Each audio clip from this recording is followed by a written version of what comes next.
right? UNCLOS. They're signatory. And yet, are they honoring their commitment to UNCLOS? No, they're telling everybody that they control the Strait of Hormuz. Right. So, are they or are they not?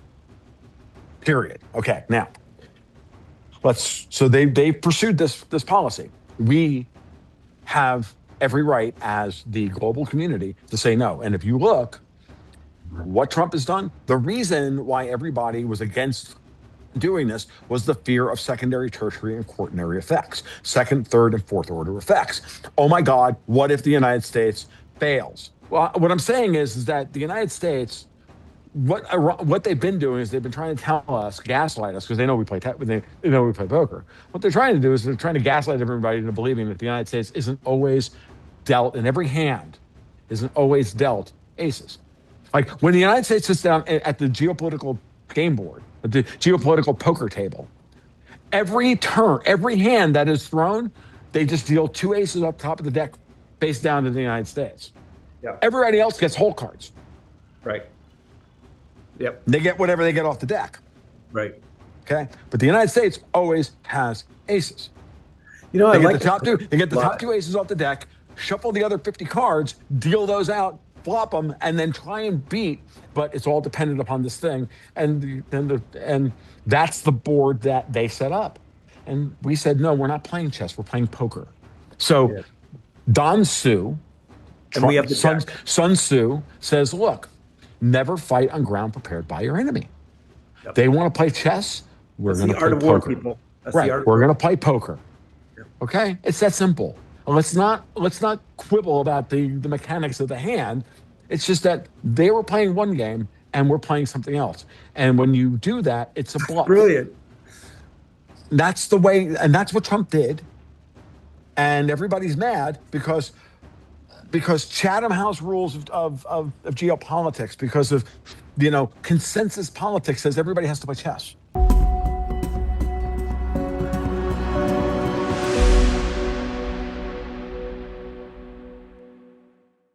Tom Luongo, Go Goats and Guns. Good afternoon to you, my friend. How are you? I'm good, Andy. How are you? Trying not to lose my mind watching everybody lose their minds over what's actually happening in Iran. I was actually going to say that you're probably trying not to lose your mind over people like me losing my mind. So, so I want to go down the rabbit hole. I was and am, well, not as confused anymore because I think I know the play behind this. Okay. Why don't you tell me what you think the play is? Because I'd be really interested to hear before I framework. I put my framework out, because I mean, at this point, everybody should know what my framework is. I'd like to hear what you have to say so that I can work through it. I think that would be great, actually. Okay. So to all my viewers and listeners here, this is gamesmanship, and just keep that in mind. And that's why I love talking to Tom about this. Is the lens of a game. And I think we really have to look at all of these movements and plays like this. So Tom, if we can pull this off, and I was highly suspicious that we would pull it off, or we would even attempt to pull it off. And just for the record, I wasn't for it. But if we can pull this off, gamesmanship, we now have a tremendous amount of influence over a lot of oil. That's number one. We have control over probably the most important passageway, even more than I would argue the Panama Canal in the world. So that's number two. We deal with and eliminate an enemy, and we can argue all we want if they're enemies or not, but that's not what I'm trying to do. But at the end of the day, they're an enemy, right? Mm-hmm. So that's no, regardless of Israel, or I'm just talking, just they hate the US. Okay, so that's number three. And then fourth is if we can get oil down, which I think they can, and I think that's going to happen. You've just eliminated a potential problem that's not going to be a problem not only for next election, but it's not going to be a problem for the next several elections. So that's how I see this. If you can pull this off, if you can pull this off. Okay, have you done? Okay, I, I got about four. I got about five other things that are far more important than even those, but that's yeah, good. I'm all Okay, ears. okay. So we also get control over shipping insurance. We get to get rid of the chaos premium on the global markets because no longer are Yeah. Yes. the greatest sponsors of terror in across all of the geographic choke points. That's Why the didn't I straight. think of that? Okay, which That's is what? Okay, wait. So that one, which then ties back to London, which then ties back to Brussels, which then ties back to Hong Kong, which then ties back to here and here and here and here. And so let's just stop. Let's just put everything on the table. That's the big one. But the other one is yeah. the following: why does Iran get to have a nuclear weapon when they've already proven, beyond a shadow of a doubt, that what they're trying to do is expand Shia Islam on the ground at the expense of everybody else in the region. That's one arc. That's one angle on it. I know there's a lot of people who will say, "That's not what they're doing." They're no, that's what they're doing. Like Mhm. you can either say they're. I mean, that's their doctrine, that they're a theocracy, they're the Shia Islam, blah blah. We can go that route. I'm not here to like argue the eschatology or any of this stuff. That's not what I'm here for.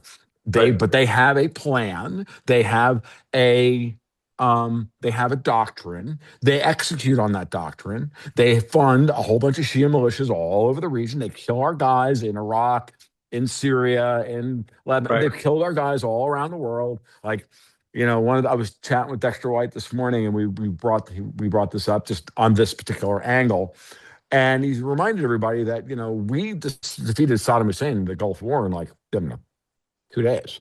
Same thing we did around here. And then for the next, and our biggest problem was that we then went in and tried to turn Iraq into a democracy because that's what the freaking stupid neocons like Mark Levin and Lindsey Graham and John McCain and all those terrible, horrible people that nobody likes, including me, including anybody, wanted us to do. And then Iran I'm said, a, okay, well, so Iran was actually the ones doing the work, right. right?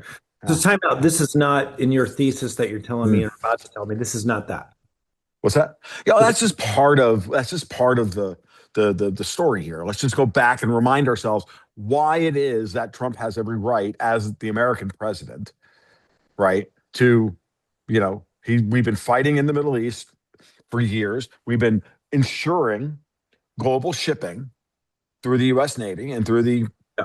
and through our bases, which are again, you can argue and be horrified and hate us having 150 bases around the world and blah, blah, blah. And that's, we're there. And that's, we've all seen the memes from the libertarians about, Iran is such a terrible, it's such a terrible thing. They put their country right next to all of our bases. Like we've seen those memes, right? Mhm. And look, I get it. I'm not whitewashing the past. I'm not here to litigate the past. Okay. And anybody who's doing the litigating the past needs to stop for a minute and needs to remind ourselves that we're trying to fix this problem.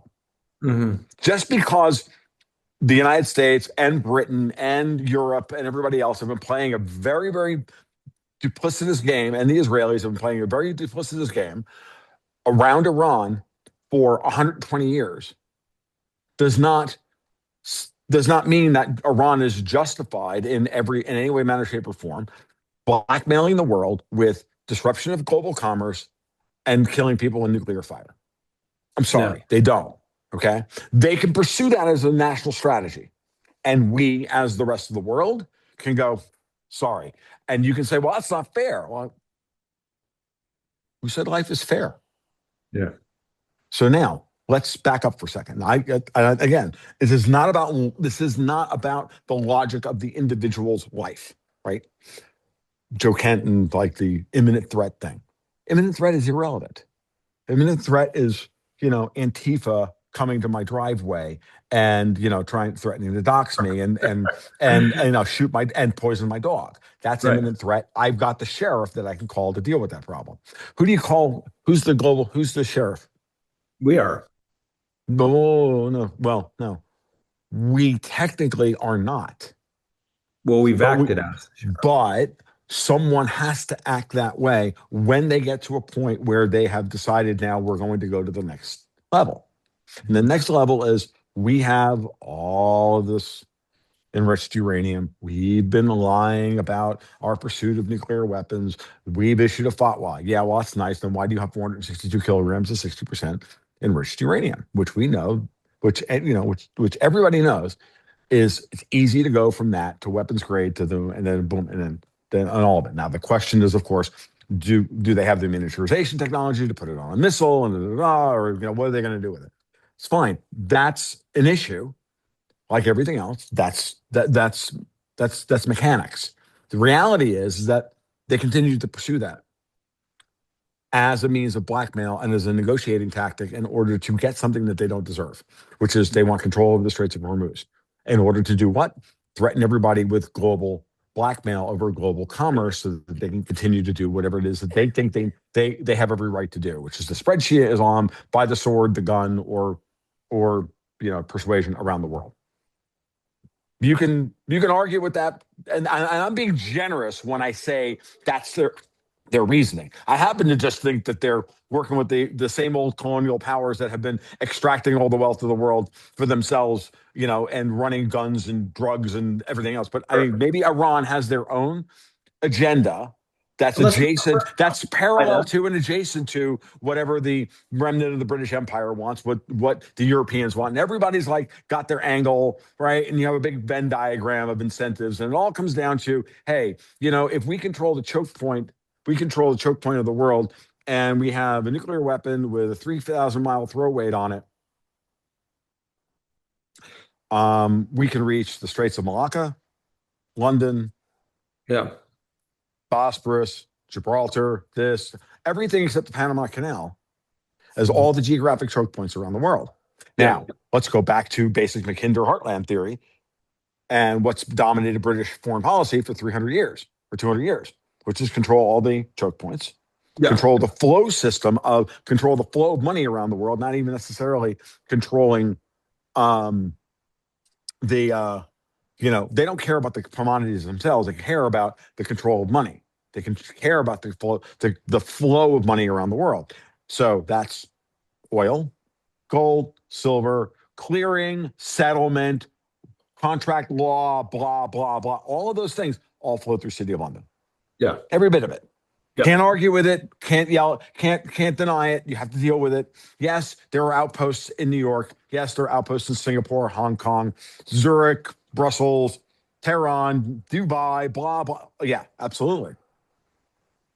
So now I've got, other arguments I can make about what they're trying to do in relation to and in conjunction with Iran on this. But the basic thing is as follows.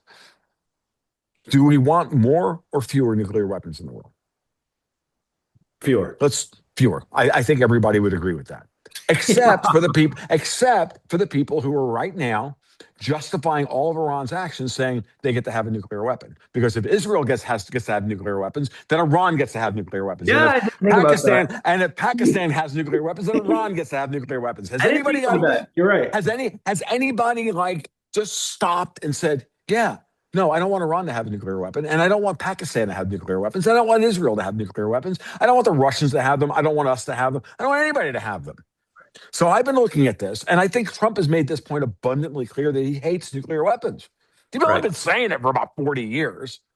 I'm sorry. Whether you like the man or you hate the man, go back and watch his interviews and read his stuff. He's been very clear about what it is that he actually wants to achieve in this life. Right? Yeah. What he thinks is the right course of action and course of policy. So maybe, just maybe, Iran is the bridge too far. You can argue, and now everybody will argue it's because he's beholden to Israel and it's nice. I just don't see it. What I see is the United States and Israel have overlapping incentives to stop Iran from having a nuclear weapon, but they are not the same set of incentives. Yeah, you're right. And I'm glad you said that, because it doesn't mean just because we're air quotes doing this together, and I can eliminate the air quotes on that because we're doing it together. Doesn't mean Hmm. this we have the same reasons, or this is just Israel has Hmm. Hmm. And but I'm it and I'm doesn't sick to mean that. death. Go ahead. Yeah, and I'm sick to death of everybody trying to play the Thomas Massey card that everybody in Washington is owned by AIPAC and blah blah, and the Jews run everything. I'm like, there's 1.1 billion Muslims in the world. There's more Shia Muslims in Iran than there are Jews in the world. Right. Okay, maybe the Jews are in this respect are just the barnacles on power and not the actual power. Right. Maybe they're just the scapegoats for the people who are actually in power running everything. And, some of those people who are in power happen to be Jewish. And so then we can play the guilt by association game and we can go back and forth and all of this stuff. How about we just stop for a second and go, no, they have their agenda. Their agenda is survival. Yeah. They're not nice people. Mhm. They're not Christian. They don't believe in forgiveness, neither do the Muslims. Right. Sorry. Like there's a fundamental difference between the three supposedly Abrahamic religions. Only one of them actually believes that, Grace. we're that in redemption of any form or basic kindness or any of that stuff. Like they don't know, like the other two are like are just literally like medieval, eye for an eye, tooth for Yeah. tooth, the whole 9 yards, right? Or more than And that, yeah, just inflict as much pain on your sorry if this is offending people, but we all know this. Now, the fact that there are Muslims in the world and there are Jews in the world who have taken out of their texts, you know, very reasonable, messages of peace. That's to their credit, Right. right? And I know I'm out over my skis on this, and I really shouldn't be talking about this stuff, but I'm going to bring it in here because at some point everybody's making some kind of argument as to why Iran should have a nuclear weapon, why we Yeah. should have proliferation of nuclear weapons when we're all supposedly signatories. I know Israel's not a signatory of the Nuclear Non-Proliferation Treaty. We'll deal with that. So now let's just talk about where we are today. Yeah. The United States decided, Donald Trump decided, Iran can't have a nuclear weapon. Just like Mhm. Donald Trump doesn't want the war in Ukraine to continue, but he can't stop the war in Ukraine because Ukraine refuses to stop, fighting because they've got backing from the Europeans, which we know, which we all know and have seen that play itself out. So that can't end. So, but we can end Iran as a problem if we make a decision to go after them. And it doesn't matter whether they were an imminent threat or not an imminent threat. This is where I'm a little angry with, this is where I'm going to, part ways with Joe Kent on this. Like, no, that doesn't matter whether they're an imminent threat or not. This is the time to take care of this problem because there was all these other issues and all these other timing issues that were at play here. Last summer, Israel and the United States attacked Iran for whatever reason. Iran was, whatever their justification was, doesn't matter.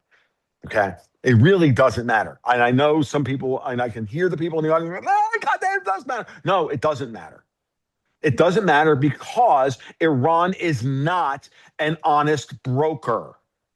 Yeah. Period. They may be under threat. They may be lying in order to try and save themselves, yada yada yada. But at the end of the day, they've had every opportunity to negotiate down their nuclear ambitions, and they have not done so honestly. Period. Because if they did, Trump would not have bombed We wouldn't them. have went in there. Yeah. He Okay. didn't So want to do this because what he wants to do is clearly get rid of the IRGC. And again, this is not necessarily about Iran because I've now spent like 15 minutes now violating my first rule of all this, which is that Iran's not a monolith, Israel's not a monolith, the United States isn't a monolith, the UK isn't a monolith, France isn't a monolith. Iran is at least 4 different friggin' factions with different agendas, and one is in charge of their foreign policy and their nuclear program, and the others have been suppressed because that one's dominant, and that would be the IRGC and or the theocracy, the supposedly peaceful Shia clerics, which I don't believe for a minute are peaceful, but I can make the argument that maybe they've got a gun to their head because the IRGC has gotten out of control. I'm perfectly willing to have that conversation. You want to have an hour discussion about that? Let's go do that. But that's a fundamentally different conversation.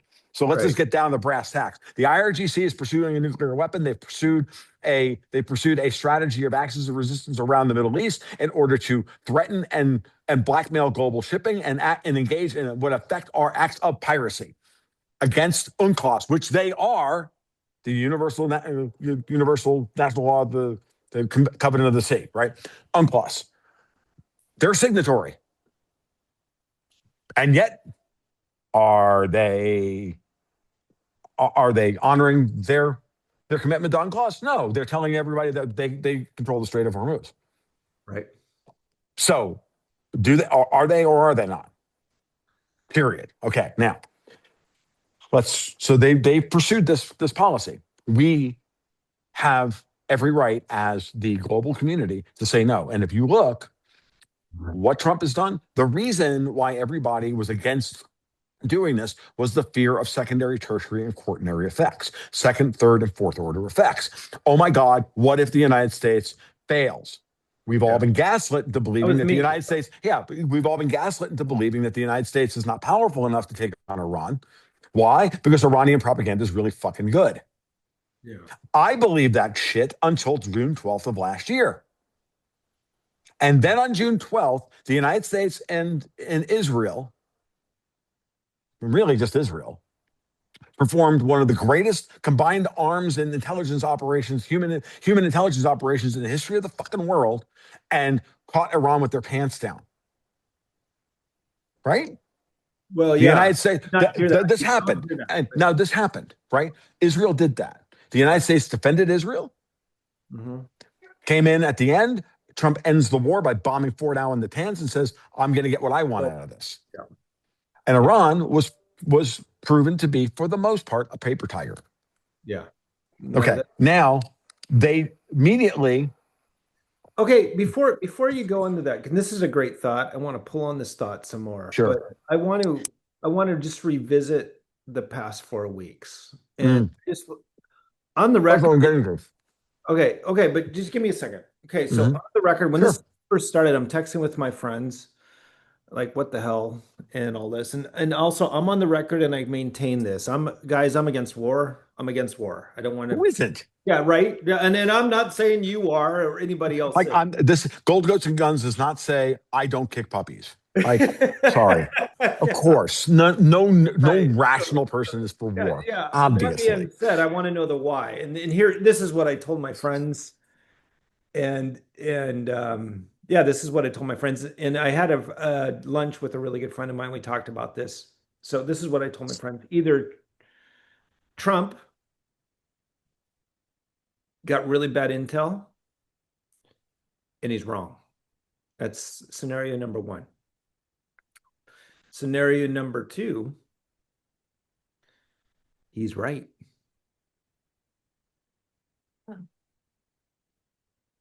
Here we are 3 weeks later.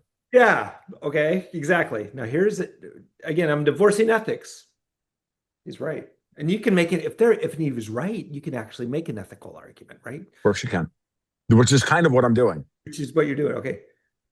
I had lunch with a really good friend of mine. And he manages a lot of money. And he's selling all of his oil stocks. And again, he's not pro-war by any means. He's not trying to blah, blah, blah. And he's like, well, this will be over. This was a week ago. This will be over in a week. I go, well, why do you think it'll be over in a week? He goes, well, that's what Trump said it would. And I believe him. I think it's going to be over in a week and oil is going to come down after Iran is settled down or taken out. And it looks like, as what's today, the 24th? It looks like that. 23rd. Yeah. 23rd. That looks like that's happening. Go, Tom. There you go. Okay. So again, I see I agree that it's scenario number two. Scenario number one is he got bad intel. Well, if he got bad intel, no, he didn't get bad intel. Iran, to their credit, the IRGC, and remember, there's the IRGC, the civilian military. Those are two different things. Right? There's a civilian government, there's theocracy. Those are two different things. Right. Okay. After he bombs Fort Allen, Natanz last year, and he tells everybody, and he tells the world, look, we're not standing for this. New sheriff in town, we're not doing this. Iran then, so the IRGC at that point has a choice. And again, this is why I was saying when I came into this, this understanding that Iran's search for a nuclear weapon, quest for a nuclear weapon, is the forever war. You never want to. That never. If they can keep us in this perpetual, oh my God, will they, won't they, will they, won't they, will they, won't they, and then they use that in order to get all this shit that they don't deserve Mhm. because they have this blackmail card in their back pocket. Right, right, They're right. they're fronting. I mean, they're playing. They're Persians. They're Mhm. playing chess. Well, Mhm. I can move here and then I can discuss and I get you embroiled in this battle over here while I do this thing over here. And then I can make the game board really complicated. And they're smart, freaking, and clever people. No doubt. Mhm. Not taking anything away from them. There's only one problem. Americans don't play chess. Well, we do. Right?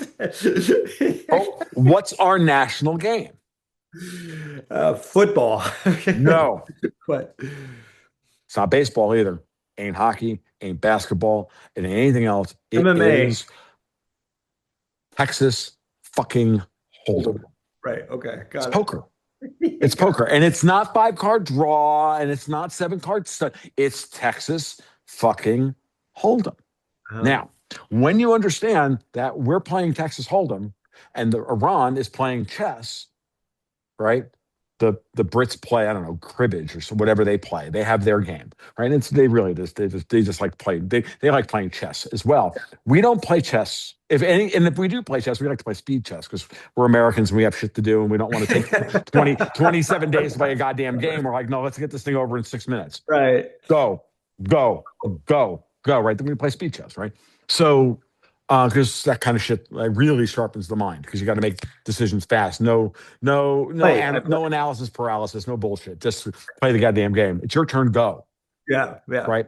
Um, yeah. We're holding aces and Iran's holding deuces. That's what you're saying, No, Texas. well, what I'm saying is that the United States, what they've been doing is they've been trying to tell us, gaslight us, because they know we play they know we play poker. What they're trying to do is they're trying to gaslight everybody into believing that the United States isn't always dealt in every hand, isn't always dealt aces. Like when the United States sits down at the geopolitical game board, at the geopolitical poker table, every turn, every hand that is thrown, they just deal 2 aces up top of the deck face down to the United States. Yeah. Everybody else gets whole cards. Right. Yep. They get whatever they get off the deck. Right. Okay. But the United States always has aces. You know, I They get like the top two, they get the a top lot. 2 aces off the deck, shuffle the other 50 cards, deal those out, flop them, and then try and beat. And now This is a the great truth is, the truth is that the United States, that in Texas Hold'em, aces are only good 60% of the time. right. That's So what's there's risk. So there's risk associated with always having aces. There's risk in not playing your aces well, not playing position, not doing this, not doing that. All the shit that goes along with high level Texas Hold'em. But the truth of the matter is that in every hand, because we have a tremendous pile of money and we have a tremendous pile of assets and we have a tremendous ability to rebuy. Doesn't matter that this is that the blinds are 10,000, 20,000. Got news for you. We can play a 10-20. We can play a 10-20 blind game and do infinite rebuys. The Iranians can't. The Russians can't. The Europeans have clearly proven they can't. Britain cannot. And so when you model it like that, you realize that the United States can lose 5 hands in a row, and it doesn't matter. Doesn't matter. But if Iran loses 1 or 2 hands, they're done. So in this particular game, after all this time, in this hand, the United States has got their aces and they fought the set. And Iran is fronting that they've got, I don't know, they've got something else. They've got something else. The flop came down, I don't know, whatever. They came down ace, king, or whatever they think they've got. And they're trying to. They're playing they're playing a Doyle Brunson, and they're sitting on 2 pair, if at best. And the flop comes out ace 10-2, and they're sitting on 2-10, and they're hoping that it's a river or turn. I'm like, no, they're not gonna. You're not rivering shit. Like we've got you dead. We've got you dead to rights. Like, or they're fronting a pair of 10s. Like you're fronting middle pair against a set of aces. Fuck you. You're supposed to fold, you dumbass. But no, they keep playing and they keep moving pawns around the table, and we're like, dumbass. We're pushing all in. Now, what are you going to do?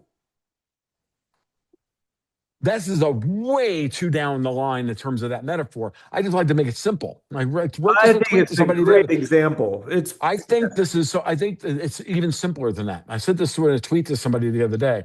I said Iran tried to set up the board, and the British tried to set up the board, and the Europeans set up the board as a big game of chess. Bind everybody down, if and think 6, 7, 8 moves ahead, but it's all dependent upon this thing. And that's the board that they set up. And we said, no, we're not playing chess. We're playing poker. So yeah. Don Su, And we have the deck. Sun Tzu says, look, never fight on ground prepared by your enemy. Yep. They want to play chess. We're That's going the to art play of war, poker. people. That's the Right. art of We're war. going to play poker. Yep. Okay. It's that simple. Let's not quibble about the mechanics of the hand. It's just that they were playing one game and we're playing something else. And when you do that, it's a bluff. Brilliant. That's the way, and that's what Trump did. And everybody's mad because Chatham House rules of geopolitics, because of consensus politics says everybody has to play chess. Yeah. Everybody has to respect all these other little things and this and that and all these minor threats and all this stuff. And Trump's like, how about I pick up my lightsaber, I press the stud, when the blue beam comes out, it even says Gordian on the side of it, and we cut all these Gordian knots and we just cleave through everything. And we're like Darth Vader at the end of fucking Rogue One. And that is so Trump too, though. It's like, why are we even pussyfooting around? Just get it done. Why are we playing their game? Why would you do this? It doesn't make any sense. Yeah. If you're going to play the game and you have bigger goals than respecting Iran's sovereignty, why don't you say, how about Iran's not even a sovereign nation? Yeah. What if they're just another plaything of vaster powers like everybody else, like all these other middle countries are? Is Ukraine a sovereign nation? No. The same people today who are crashing out and justifying and saying we're not justified for going after Iran for pursuing a nuclear weapon are the same people that justified Putin going into Ukraine because NATO threatened to give Ukraine a nuclear weapon. Right. Yeah. No, it doesn't make any sense. No, it makes no sense. Like we can understand the alt media can understand, and the alternative geopolitics that can understand the Russian perspective of why they had to go into Ukraine and defend the Donbass. And I'm still, by the way, think the Russians were justified. We can argue about whether or not they have been successful in how they've prosecuted the war, what this has uncovered about Russian strengths and weaknesses in terms of their military doctrine, in terms of this, in terms of that. That's fine. That's a different conversation. Whether they were justified from their national interest perspective to do what they did, still to this day, think they did the right thing. Yeah. I also think that the United States, and to a lesser extent, I hate to give you, I so don't like Israel that I don't even want to admit that it's in their national interest to go after Iran, but it is. Mm-hmm. Sure. But here's the thing: it doesn't matter whether we like them or don't like them; they have their interests. Yeah. They doesn't matter whether you think Israel has a right to exist or not because the British stole their land and gave it to them. Again, I'm not here to litigate history. History happened. Mm-hmm. Okay. If you want to argue that, then you have to start arguing along with all these people about decolonization and giving back the land to the Indians because it's all stolen ground and all this. And white people don't have a right to any of their fucking land on the planet because at one point it was owned by a brown person, 2 million years ago. Like, oh, shut the fuck up. Like, seriously? We're going to have, this is the kind of argument we're going to have about this stuff. How about we drew some borders after World War II? Those borders were clearly had problems that were going to have to be resolved in the future at some point. There were forces that were still in power, if not empowered by those borders that were drawn and the systems that were put in place. And what I've been trying to argue is that the United States hasn't even been in control of its own empire for at least my lifetime, is probably since the end of World War II. Right. Because nothing we've done has really benefited the American people or the United States. It's benefited the old colonial oligarchy that existed pre-World War II, and they have extended the remnant of that empire into this future. So And when that's really people what it's about. and when people are, and rightly, they're like, this is the end of an empire. They're wrongly thinking that the empire that's about to end here is the United States empire. No, no, no, no, no, no, no, no, no. The United States has not been in control of the world long enough. The real empire that's ending is the one that started in 1694 with the formation of the Bank of England, or as Ian Burlingame put it, would be 1688 with the Orange Revolution that brought the Dutch into power and usurped the English people and and the crown of England and everything else. I think you're And right. that's been my framework for quite a long time, right? And so I see Iran as a very important node and a network node that needs to be destroyed in its current form, not the Iranian people, not the Iranian state, not that system, just like what's happened in Venezuela. When I saw what Trump did in Venezuela, and then he was immediately ramping up Iran in the way he was doing it, I'm like, oh. It took This me is a week or two. I was like, I was a little confused. I was caught up in what happened in Venezuela and all these other things. And then as always, because we spend all of our time talking about and reacting in real time to all of the current events, we never take a step back to reflect on current events, think about what's happening, yeah. take a day or two and go, oh, Venezuela. Network node, City of London, old oligarchy, high table, Davos, whatever you want to call it. He went after them, goes to Davos, gives a speech about how globalism is dead, sends his trade representatives and everybody else to explain to the world, oh, by the way, no. Takes out El Mencho in Jalisco State at the same time that Scott Bessent is running an operation against silver. And Which is then great. right after that happens, he's moving two carrier groups, strike groups, into the Persian Gulf, in and around to deal with Iran. And then look at the operation in Venezuela. Right. It's not that hard. What did he do in Venezuela? He exfiltrated Maduro.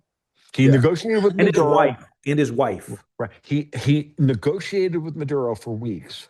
And yeah, did he negotiate at the point of a gun? Well, in the immortal words of Al Capone, and this is geopolitics in a box, folks, you can get farther in this life with a kind word and a gun than you can with just a kind word. Yeah. Sorry, that's the way things work. This is the way states have to operate amongst themselves because there is nobody else above the states. I'm Yeah. sorry, international law is irrelevant. The United Nations, stupid and designed to fail and designed to ensure that people wind up dying in committee, Yeah. right? To quote the Phantom Menace, right? I mean, at the end of the day, like George Lucas was completely fucking right. Go back and watch the Phantom Menace. It's like literally like playing out, right?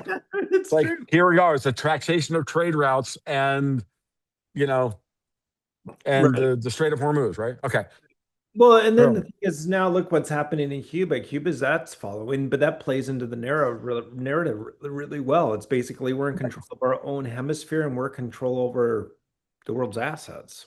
well, and look at what he did in Venezuela. He negotiated until he finally got Maduro and convinced Maduro that he can get him and his wife out and Yeah, take down and take the Praetorians out. And Maduro went, okay, I'll take the deal. I And think so that Trump then Trump sent the snake eaters and Delta Force in, mowed down all the Cuban and Colombian guards that had Maduro. I don't consider Maduro was in charge of Venezuela. They were in charge of Venezuela, and he was the guy we're supposed to hate. yeah. He's the singular figure that Venezuela reduces to. In the same way that Ayatollah Khamenei is the face of everything bad of Iran. Now, again, we can argue as to whether that's true or not true, but you're talking about when you're trying to create these kinds of narratives in the media to bamboozle people while doing, to do these long form intelligence operations, for lack of a better term. You want to make these things as reductionary and as complicated as possible. So you say Ayatollah Khamenei isn't a bad guy because he comes out and he says I issue a fatwa against nuclear weapons, or him and the whatever, right? He can't be the bad guy. He did this. And, Islam is, Islam is a religion of peace and all this other stuff. And so you have all that stuff that people can hang their hat on, especially when you have the Israelis committing friggin' atrocities in Gaza. It's really easy to be on Iran's side, right? I Hmm. mean, just psychologically moving people in one orbit or the other. And then you've got Trump, who everybody hates around the world. Everyone hates Donald Trump except for the people who voted for him, except for the people who are sitting, who he's been liberating slowly but surely, right? But they don't have a voice on social media. They don't have a voice in British media. They don't have a voice in American media. They don't have a voice in American politics. They don't have a voice in British politics. They don't have a voice in EU politics. They don't have a voice in Australian politics. They are in Australian media. They don't have a voice anywhere. They don't even have a voice in Al Jazeera, for Christ's sake, because Al Jazeera is run by the fucking Qataris and they're working with the fucking British and the Iranians to run this goddamn game. No one has a voice. Right. So I'm not laughing at you, by the way. I know you're not. You're like, it's finally like making sense to you. Like, holy shit. Right. Like, again, I had a friend of The way mine you this say morning it, tell too, me, is funny. I had a friend of mine this morning say to me, I'm like, dude, I have to be the, he's like trying to take me out of one framework and like give me something else. I'm like, I have to be the Minority Report. And I'm like, dude, how many dudes are out there actually defending Trump's actions here? Yeah. Not very Like many. three of us? Everybody Yeah. else is like crashing out and losing their minds. And I'm like, Yeah. this is all playing out exactly the way we thought it would. Now, take it one step further. So, what is Iran? Iran is just Venezuela by an order of magnitude. Why? Bigger by an order of magnitude. Why? It's an order of magnitude bigger problem. Yeah. I mean, to That's Iran's exactly what I credit, thought. But go ahead. right, Go ahead. to Iran's credit, again, don't hate the play, I hate the game. To Iran's credit, they built themselves up into enough of a threat that we had to bring two carrier strike groups Mhm. along with all the other assets and work with the Israelis who have unmatched human intelligence on the ground. Like it again, don't hate the play, I hate the game. Mhm. Israel's really good at this. They have reasons why they Mhm. should be good at this, right? Back away from the anti-Semitism, back away from the Jew spurging, back away from the Tucker Carlsons and the Candace Owens and all these people, and just look at the primitives of the situation Mhm. and say, should these people get a nuclear weapon? What would they do if they had a nuclear weapon? Well, we saw that. So then we go into Iran, and about a week beforehand, I'm like, he's just bluffing. He really does want to negotiate with them, blah, blah, blah, blah. But you don't move that much material into the region and not use it. You just don't. And about a week before that was the case, before February 28th, I was like, no, we're going to do something, even if it's just targeted strikes against certain IRGC thing. And then you realize that no, once you start down that path, you've got to kill every IRGC installation in the country. And that's And what you did. so, which is what we've done. I mean, maybe we haven't done all of it, but we've done enough of it. We've degraded them 90%. And so now, or 95% or whatever, pick a number. I don't care. It doesn't matter. The reality is that 10 or 5 to 15% that's left as of today, is that enough to fuck up the world? Possibly, if they pull that trigger. Yeah. I don't know that they're going to pull that trigger because, again, if they do pull that trigger, yeah, it's going to screw a lot of shit up. It's going to be terrible. It's going to be good for the United States Right. because the United States will be in control of the global oil market and the oil gas market. I'll have the Europeans buy the balls on gas. You'll have Japan and China and everybody else on the oil. And that way, there's like so many ways but Trump didn't put the board of peace together, right? Didn't put the Abraham Accords together. He didn't go into this with just this idea, this cynical idea of, oh, well, the Americans will just make hundreds of billions of dollars on it. That's a nice to have. That's a stretch goal. The real goal is let's decomplicate the world. Let's break down this stupid fucking game, this endless mid game of chess, and let's just blow the son of a bitch thing wide open. I could make a really, really, really esoteric argument here. For the 15 people I used to play Shadow this with, 20 years ago, if I were to tell them exactly what was, if I were to say exactly what I'm about to say, they'd be like, "Oh my God, you're right. That's exactly what you just did." I'm like, "Yeah, I just attacked with a homemade tank and two freaking power in my pool, and I attacked there, and I just forked four other people, and they all groaned. Why? Because they all know that in order to stop this attack, or to call my bluff, or to do this, or to do this, or to do that, they have to sacrifice everything they have in their hand that they've been holding back, Yeah. or they get to let me win." And at that point, they're like, "Fuck you, dude." I'm like, "Don't hate the play, I hate the game. Just playing it to the hilt." So this is in many ways what Trump has done before and many times. And when you realize that, you know, sometimes when the opportunity is in front of you, and last summer's attack on Iran and the 12-day war, and we've got all the intelligence, to your point earlier, does he have good intelligence? Well, the 12-day war kind of proved it. Mhm. Okay, so now we have 3 or 4 operations in a row now where the United States military, when it's finally been allowed to do the thing it was trained to do with the equipment that it was given, That did it. what are you going to do? You're going to complain? Well, if you're Iran, of course you're going to sit there and go, "Well, no, we got to show off, and we did this and we did that, and we're Persians, and we're going to chest thump and do what they always do because that's who they are." These are people that, like, I'm sorry, the Persians have been lying about losing and winning wars for 4,000 years. There's nothing new. Like, they do this, and that's fine. I said this the other day. I'm like, these are people that would go home after Leonidas in the 300, like kick their ass in the fucking, in that canyon and go home and say we won. Like, you know what I mean? That's who they are as a people. That's who they are as a culture. They've always been that way. And I'm not saying there aren't other cultures that are like that, but that's these people. Get Mhm. over it and understand that. So stop with the, "Oh my God, they said X." Well, that's nice. They say a lot of things. Right. Like, everybody says a lot of things. I say a lot of things. Right. Does it mean anything? How about here are receipts, here are facts, here's this. And the fact of the matter is that we're flying A-10 Warthogs around doing drone and close combat air support. There's no air defense in Iran at all. Otherwise, the A-10s would be falling out of the sky like Iranian drones, Excuse me. but Yeah. they're not. Like, Okay. and so the last point, I'll turn it back over to you, which is the following. I knew this war was over on day 2. Okay. I thought You know it'd be why? quicker. Tell me You know how. why? You know why?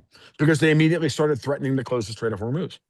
Right. They didn't have If any they had any other play, played it. they would have been, if they were in the war at that point, they wouldn't have gone to their nuclear threat. Iran's nuclear threat has always been the Strait of Hormuz. Yeah. It's always been the end game of whatever. So what they were trying to do in their game of chess was to funnel the United States into a war that they could win, which was, of course, inflict enough casualties politically or make Trump back off, sink some ships, force him into this move over here, force him to put 50,000 troops on the ground or whatever it is that they had in their mind. And they had a game plan. And I'm not saying that that game plan was a bad game plan. It was probably a very good game plan, but it was the wrong. But they prepared for the wrong war. Yeah. Well, they had a pair of eights and we had a pair of aces. I think that's Well, I think Doyle Brunson versus aces is the way to go. And dude, you win one hand of poker with 210 offsuit. right. I mean, I'm sorry, and it happened to be that Doyle Brunson won the World Series of Poker with that, and good for him. But you can't bet on that. Those odds are really long and they're stupid, and you're going to lose 99% of the time you try and play that hand. Yeah. And it and everything has to break your way, as opposed to day one. Trump said it, Hegseth said it, Raising Cane said it, everybody said it. Holy shit, we got more done on day one than we ever expected. Our projections were X, we achieved 4X, and that meant, for example, if they have an operations manual for the war, like, if page by page by page, we're going to do this, then we're going to do this, and we're going to do this, and we're going to do this, and we went from page 1 to page 10. We Yeah. skipped pages 2 through 9 because we achieved all of those on day 1. Yeah. And then we're already at page 10, and everybody's like, "Oh my God, what happened?" And so, when I think about this stuff, Andy, I'm like, and I've said it before and I'll say it again, George Patton would be proud right now. He's sitting up in heaven going, dude, well done. You know why? Because we beat the enemy before they even knew they were beaten. Yeah. That's how Patton waged war. And we did so with a minimum of civilian casualties. Yes, there was a girls' school that got bombed. Very good intel to suggest that it wasn't even our bomb. It was a IRGC air defense missile that fucked up. And are there civilian casualties in war? Of course there are. Mhm. Yeah, is anybody happy that 150 girls got killed or whatever the number was? No, of course not. But then to use them as some kind of casus belli or some kind of justification as to why the Americans are evil fucking people because this happened. I every day I can tell you that for the first 10 days of the war, every third person who gave me shit on Twitter invoked the school. They could invoke nothing else. Mhm. They couldn't think through the red mist and the red haze of that. And that's assuming those were people and not bots. 90% of those people were, of course, bots. But then the 10% that weren't bots, they get programmed with this thing in their head and then they allow that to take over their persona. And then they grasp for an argument about why I'm wrong or about why Trump is evil or about this or about that. And that's fine. You can do that. But that's on you, not me. I'm just assessing what I'm seeing. Yeah. And from my perspective, my personal perspective is, yeah, no. You walked into negotiations with Steve Witkoff and Jared Kushner. Now, you don't have to like them. Of course, the natural thing is, oh, they're both Jews, so they're not trustworthy. I'm like, well, 60 fucking countries showed up to the Board of Peace.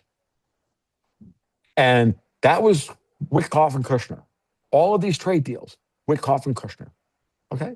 Like these were all done because these guys negotiated in good faith. These negotiations broke down. I got 60 negotiations that are good. I got one that went bad. Maybe when Witkoff goes on Fox News on day 4 of the war and says, look, they walked in and they said, we got 462 kilograms of 60% enriched uranium. We can make 11 bombs. Witkoff's like, bomb these fuckers back to the Stone Age. Yeah. They're not. They're lying through they thought that that was a flex. They thought that was going to be an unassailable position. That oh my god, and they were trying to blackmail us and make us fearful. I Well, thought they no had an eight, one, but we had a nine or an yeah, eight. and no one, Call them no out. one makes a good decision from fear. And we just said we don't care. Right. It doesn't matter. Fucking bring it. Yeah. And then they get slapped like the little bitches that they are. And we should be celebrating. Yeah. Okay. This is the part I think everybody needs to get through their heads. We should be celebrating the fact that these assholes have been taken off the board. And we should also be celebrating that they got a bunch of hits in on Israel to scare the crap out of the Israeli people so that maybe they stop being so goddamn belligerent. And Right. that maybe, just maybe, the United States gets to be S. Okay, so now we're talking, let's go back to the Hobbesian dialectic. Okay. Right? A and B are fighting, and the only reason they don't fight is because S stays. The Superman stands over them. This is Watchmen. This is Hobbes writ large. And we have to have S in order to keep A and B from fighting, which is Right. nonsense. But in this case, Israel and Iran are kind of infinitely aggressive towards each other. Now, Yeah. why are they infinitely aggressive towards each other? Maybe because there's the Lycudniks, which are backed by the fucking British, and the IRGC, which are Yeah. backed by the British, are trying to get them to fight because if they fight, they win. Right. If the IRGC and the Lycudniks fight, then Britain wins because they get to pull a vig off of all the chaos. They get to make money off the chaos. They get to destroy the United States, who's trying to keep these two from fighting and have been for 47 years. And Trump's like, I'm not doing any of this. I'm putting the leash on Israel, and I'm taking Iran off the fucking board. And now let's talk about how we can get rid of nukes. Right. Because that's what's coming. And then I'm going to tell you, by the time we get to the fucking midterms, if Trump runs the table on this, we're going to be talking about getting rid of we're going to be talking about having not unilateral nuclear disarmament, but we're going to have this scenario in front of us. And I'll tell you why. And everybody and anybody listening to my voice right now who's mad saying, well, if Iran can't have a nuclear weapon, then Pakistan shouldn't have a nuclear weapon. I'm like, right? No, they shouldn't. And the Israelis shouldn't have nuclear weapons. And the Ukrainians shouldn't have nuclear weapons. And the British shouldn't have nuclear weapons. And yada, yada, yada. Anybody who can't actually build and maintain their own shouldn't have nuclear weapons. Right. So let me ask a simple question to everybody in the audience. You know that nuclear weapons cost a lot of money to maintain. You got to keep re-upping the warheads, right? You got to do a lot of maintenance to keep Here those you go. warheads from just going subcritical and then being useless. Not useless, but dirty bombs or whatever. They're not. They can't. They can't. You can't get criticality. Britain's not in control of their nuclear weapons. We are. They're on our missiles, on their submarines. We control Yeah. them. Does anybody think that, the current, with the way the special relationship between the United States and the UK is going, that we would be re-upping those nuclear weapons for the British to maintain? Why would then we believe that Pakistan has enough money to keep re-upping their nuclear weapons, which we know are being backed by all these other people? Go around the world and start thinking about the amount of money everybody's spending to maintain their nuclear arsenal. If you listen to what Trump has said multiple times, he said it many times. Wouldn't it be nice if we lived in a world where we didn't have to spend so goddamn much money on defending ourselves from all these assholes? Yeah. Yeah. Well, Right. There you go. Well, let's talk about this. well, Yeah. and moreover, we have weaponry that we've now shown off in this war to the other states Yeah. of Yeah. the Yeah. Yeah. world, How about that? not to the people. The average person on Twitter has no clue as to what's going on, but to the states that are watching this war unfold, to Yeah. the technology that they can see with their radar, with their satellite imagery and everything else, they're going, our nukes are useless. Yeah. I They'll submit. never reach their targets. I submit. Yep. And maybe that's a good thing. Maybe, just Right. maybe, the goal has always been, how can we get past nuclear weapons? I was talking with Susan Kokindo about this and Colonel Watkins on Tommy Kerrigan's podcast the other day. And that's exactly what we brought up. Susan started bringing it up. I echoed it. Colonel Watkins was like, "Wouldn't that be a wonderful world? Yes. Let's realize that nuclear weapons, that threatening us with nuclear fire, that nuclear blackmail has been a tool and a weapon of the old oligarchs, regardless of whether they're British, Jewish, French, Italian, I don't care, whatever. It's all the high table, Davos, whatever you want to call it. That has been their primary mechanism by which to keep us cowed and playing this endless fucking mid game so that assholes like the IRGC can come around and commit acts of piracy around the world and allow the fucking cartels to run fentanyl and drugs and children and traffic children and all the other. Like, how about we stop playing that game? How about we come over here and we play poker and we start punching people in the fucking mouth Yeah. and go, I don't want to live like that anymore. How about after they tried to kill Trump and then they did kill Charlie Kirk and we all said, we shouldn't have to live like this. And what did I tell you? I know I told this to you. I know we talked about this. I said after Charlie Kirk died, I said, fuck this. We should not have to live like this anymore. Yeah. Yeah. We won't live Yeah. like this anymore. And when you say to yourself, I will not live like this 1 second longer. And if I don't personally have the power to go out and do that, to make that true, but I got somebody up in the White House who can and who clearly wants to do that. Mm-hmm. I'm willing to quote unquote play the odds, watch the flop, and see how it comes out. Right. Like, that's the thing. And if you're not comfortable with that, that's okay. There's nothing wrong with that. Yeah. I am. Yeah. But you need to be able to analyze the world that way. That's how I would put it for you. Okay, go ahead. Well, this is my whole thing now, and I've taken you too long, man. We got an hour, which was great. It was great, by the way. But and I have to hold on a second. Let me make a text. I got 5 minutes. Okay. Hold on a second. It's my wife texting me.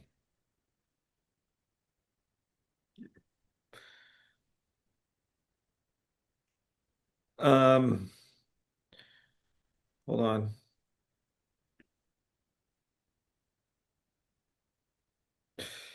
Okay, game it out then. Well, what I would say is like, why can't Okay, we? Trump runs the table. Trump If runs the table. Trump runs the table, like we could be staring at a world where, we and the Russians and the Chinese get together and say, okay, yeah, we're a new not nuclear non-proliferation treaty. We're going to work to denuclearize all these states. We're not going to need these weapons anymore because we have these other weapons that just make them useless. Just shoot them out of the sky with fucking lasers from space. Right. We have that ability now. We showed it off during this war. The Iranians got plenty of ballistic missiles off, which we shot down with lasers from space. I didn't believe we had these weapons. Okay. I had people telling me for 3 years, you have no idea what we have. It's insane. And I kept sitting there going, no, I think that's all bullshit. Yada, yada, yada. We lie, they lie, everybody lies. You know what I mean?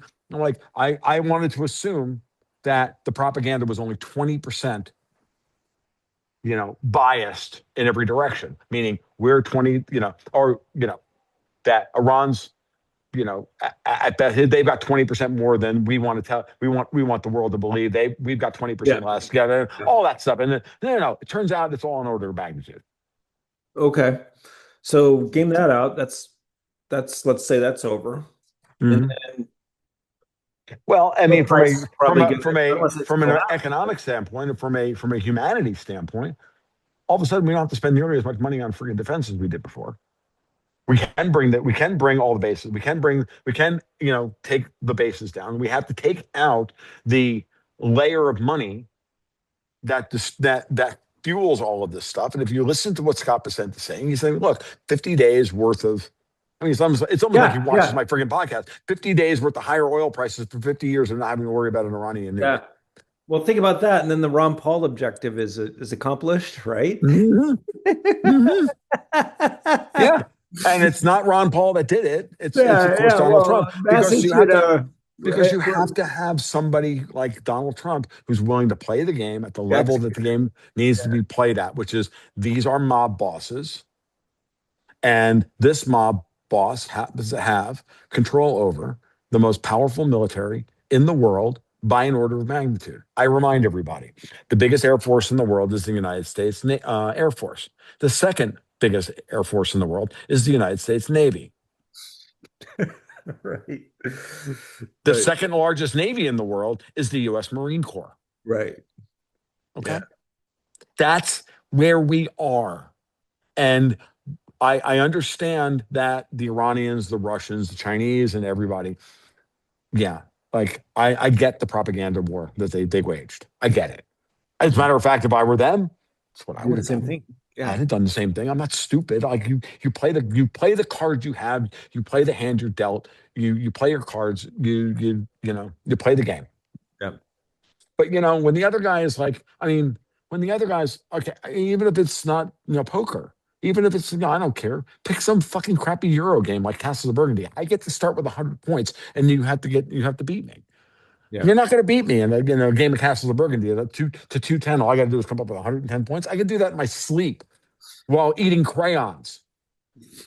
Okay, if I do 25 random things in the game of Castles of Burgundy, I'm going to score 110. I Yeah. get 100. You got to come up with 220 Yeah. to beat me. Like, you know what I mean? Like that's the handicap here. It's like saying we get to play 18 holes of golf, and I get hole in ones on the first 9 holes and only have to play the back 9. You got to play all 18. Yeah. Now beat me. Yeah. No, I got it. That's where we are. And I know that's hard for people. They don't want to believe it because they've been gaslit into believing that it's something else, but it's not. And Yeah. so maybe, just maybe, and I think the biggest tail risk here is that Trump gets a messianic complex, Yeah. right? I mean, it's Because not he's accomplishing everything. He saved the because if world. he accomplishes everything, all of a sudden he's going to think that I've got this, I've got this, I can get that done, I can get that done, and all of a sudden we can get into the mission overreach here, and and all of a sudden it all looks like Windows 11, and oh shit, like you know what I mean? Right. Oh my God, that's like the last thing I want. Yeah. Like, how about it's a nice tight it's a nice tight game. It works. It's good. You can win it all the time. Don't publish the expansion because you'll just break it. You know what I mean? Like there's certain things that just, like in the board gaming world, so many good, great games have been destroyed by one bad expansion. You know what I Yeah. mean? Or Right. whatever. It's the same kind of thing. Like at some point, just stop, accomplish what you're trying to accomplish, declare victory, and go home. And he may do that in the next couple of weeks. He's trying to leave the Iranian civilian government a way out of this so Yeah. that they can save face, retreat across the Golden Focus. Bridge, Yep. push the IRGC out of the areas of the, and this is another thing that no one's talking about. And the last thing, and then we'll let it go, which is the following. If the reports are true that for the most part, the theocracy and the what's left of the IRGC leadership are all in Mashhad now and not in Tehran, and we can push them out of the areas where most of the people are, and two, where most of the oil is, then why don't we think about this as kind of like a game of risk? Okay, let's move them out of this territory. Iran, and that balkanizes, but that gives the people the ability to, and Trump the ability to, let's let's strengthen where the economic engine of Iran is. Leave them, crazy clerics, shouting at clouds and Trump over on the Afghan border, Mhm. and be done with it and move on. Yeah. And then he can go home, and we can go home, and we can all get back to work and not worry about this bullshit anymore. That'd be the nice thing. And Yeah. again, we should be looking at these things from all those perspectives, and we should be declaring for ourselves what we're willing to put up with anymore. And if you understand what the real game is, which I've outlined in so many freaking podcasts, that this is about ending the old system of Yeah. colonization. Yeah. If you understand that game, this is a very important move on in that game. Mhm. And and if Trump pulls it off, you're going to have to That's the accept, thing. you're going to have to accept it and move on with your life. Yeah, I mean, he might have pulled an ace here in this card game. Hmm. That's the thing. I thought this was very, very high risk and too much risk for me, to be candid. Yeah. But if he pulled this off, if he pulls it off, Okay. Andy, again, you're right on that statement by you that says it's too much risk for me. yeah, It's why you're not President Trump. yeah, yeah. And I'm glad I'm not And I president. don't, and right. Well, and this, I was talking with, I've told the story in a podcast the other day, and I'm going to tell it again because my wife had an insight the other day. We were chatting about this. I think it was Saturday morning before I went on with on Tommy's show, and we were talking about what we thought Trump was trying to accomplish, and all of this stuff, and she just kind of looked at me and went, "God, this reminds me of The Dark Knight Returns," and I'm like, "What do you mean?" Now I'm talking about the Frank Miller comic book. Now I'm not talking about not talking about the Christopher Nolan movies. I'm talking about The Dark Knight Returns. If you've not read The Dark Knight Returns, I do recommend you read it. But Mhm. I'm going to give a real simple thing because The Dark Knight Returns is about mythology. It's about how a person becomes a mythic figure.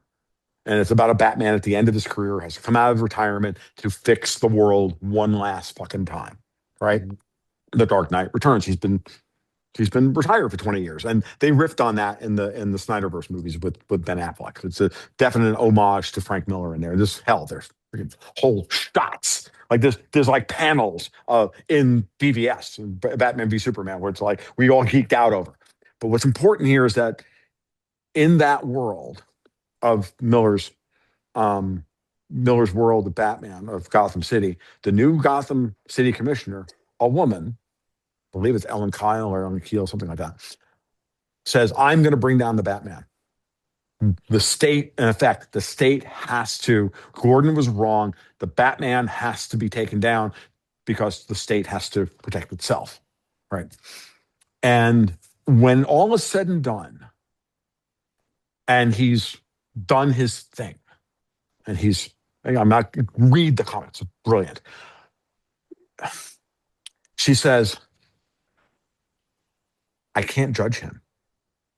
He's too big. I couldn't do what he did. We may be living through that moment Yeah. where Yes. Trump is willing to do, and again, I know like there's going to be 100 comments. Trump, take Trump's cock out of your mouth, yada yada yada. Like, I need you to stop and think about this because I've read that comment 1,000 times. I'm like, this may be one of those moments. It's like you need to sit with yourself and go. My wife's point was that she's like, I can't judge this because I could have never made these decisions. Yeah. Oh my God, I can't do this. I'm like, dudes, I can't do it. Yeah. You can't do it. Most of us can't do it. But, and the truth is that men like that, history doesn't know what to do with. If you're not sure what I'm talking about and you don't want to read The Dark Knight Returns, go watch Patton again. Yeah. And realize that that film, with all of its shortcomings, as it tries to tear Patton down, and I love the movie, don't get me wrong. What happens? Patton still is bigger than even these attempts to try and put him into context. Yeah. He was that immense a figure. He was that big a personality and that big a person. MacArthur has, there are different men through history that have been able to do this, that are willing to take on these kinds of problems at that level and have the ego to say, yeah, I can fix the world. And we as mere mortals sometimes have to sit back and go, I can't judge that. Yeah. Well, it's become the point of like, if he pulls it off, it's almost what your wife said for me. If he pulls it off, if we How pull can it you judge off, it? How can you judge it? we got a great outcome. Yeah. Everybody. Everybody has a great outcome. And you know who gets the best outcome of it all? The Iranian people. Iranians, I was gonna say. So, hey, I gotta run, man. No problem. Hey, real quick, how can people do business with you? How can they support you?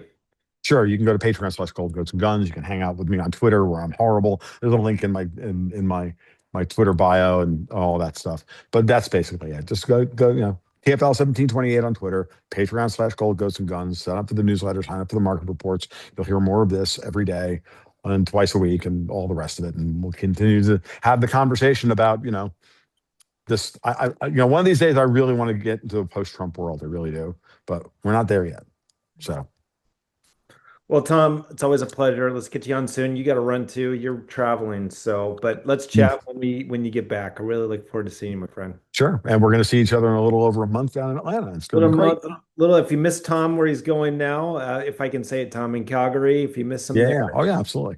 See him in my home state in Atlanta. We'll be we're going to do a thing with me, and I think Andy Scheckman and Alex Trainer's going to be there. It's going to be a great freaking time. Hopefully, I have to have a tooth pulled in April, so hopefully I won't be coming in with my face like this friggin' big, and I look like John Hurt in the elephant. So, I don't look like the Elephant Man. I'm hoping, but I have to have it done. I can't wait any longer.